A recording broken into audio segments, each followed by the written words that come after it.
So imagine how I was freaking out when him and his team reached out to us and said, we've heard this song Battle Cry that you have, and we would love to, feature you on the compilation. And I was like, oh my gosh, are you kidding me? Are you serious? Excellent. Like, so the song was already... I was like, where do I sign the dotted line? The song was already written before you were approached. Yeah, and so they just heard the message. It was so weird because everything the song says directly corresponds to his entire campaign. Like, was that intentional? Because when I read the lyrics this afternoon, and I know the lyrics by the audio, but I wanted to read them, and I was like, it was almost as if Barack Obama said, "Can you write a song for my campaign?" I know. So, and that's where we all said, you know what, this was meant to be because of the timing of everything. And I guess, it just goes to show that it's not even really just about Obama's campaign, that it really is how the whole world was feeling at this point in time, and how, it's really how people feel. The fact that, someone can come, have a campaign with that theme, and then so many people can relate to it, and having a song come out like that around the same time just really means that, this is something that was definitely true, and something that everyone was feeling the same way about things. So Absolutely. I was so more than happy to be a part of everything. I said, I'm not an American and I can't vote, but this is the least I can do to help spread the word or help get the message out. Whatever I can do, I'm there. So I was behind him 100%.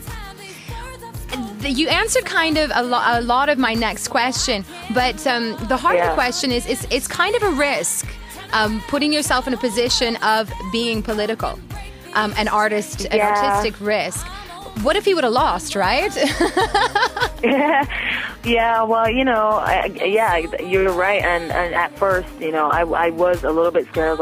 I'm not even American. Is it even worth me, putting myself at maybe a potential risk or whatever? But then, just as a human being, I thought about it and I said, I really have to be able to feel confident in what, how I feel, but also be confident in my music and know that, hopefully that people can overlook certain things or get over how they feel personally or politically about certain things. Because then when I look at, what happened with the Dixie Chicks, they went through so much drama. Oh my God, because of stuff like that. But then the next year, they it was like a clean sweep of Grammys for them, and they just... Because people realized they were right. And, it just goes to show that, you can't really be afraid to, I guess, artists like Bono are very political, and there's so many other artists, and I guess sometimes you just have to believe in people, and some things are bigger than others, and I guess I'm very passionate about representing people that have a powerful message or saying something that I really believe is true. I really don't mind representing a cause. If I really genuinely feel that way, I will put things on the line for it. But, I just want to make great music, and I'm really glad that a lot of people actually enjoyed the song.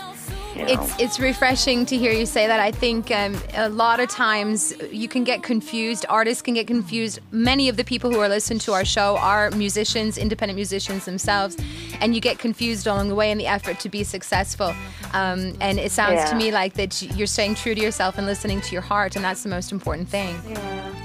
Yeah, you're right. You're so right. You mentioned Rihanna, and I've been, of course, Googling you to death, trying to get as much information as possible. And we're hearing all the time the similarities between you and your fellow country girl, Rihanna. Ella. Yeah. I mean, you even went to a Barbados Army boot camp together. And it was. Yeah, we were both in it. Yeah. But you made her drop and give you 10 at least, so total respect from our camp here. Oh yeah, I mean, that's the nature of cadets is like, we go through the ranks the same way, just like the Army. So when we were in cadets together, I was actually like a drill sergeant, and she was just a cadet. So there was like one day when it was like her and a whole group of cadets were late to fall in.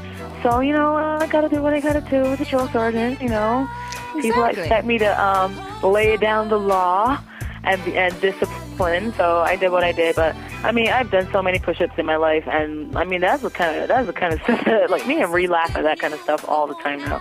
But you know days were hilarious. what I want to know, and I think what our listeners, like I said, made up in large part by independent musicians Yeah. struggling in this business, is this. What sets you apart from Rihanna? What makes you different? Other than obviously you're better looking. I take your compliment. You're bad. All Bajan girls are hot and adorable. but yeah, you know what really sets us apart is, I mean, other than the fact that we just are two separate individuals. I guess, yeah, a lot of people point out similarities in certain things, but I guess that's natural. Just like how if two artists came from Atlanta, they would kind of talk the same or have similarities about, you know, their delivery or whatever. I guess it's kind of like how Americans refer to it as a swag.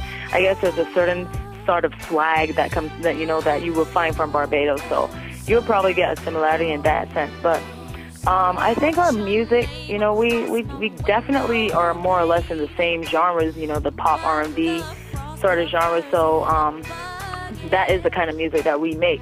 But, you know, her style of delivery is very different to mine. I do a lot of songwriting. The majority of my album was predominantly written or co-written by myself.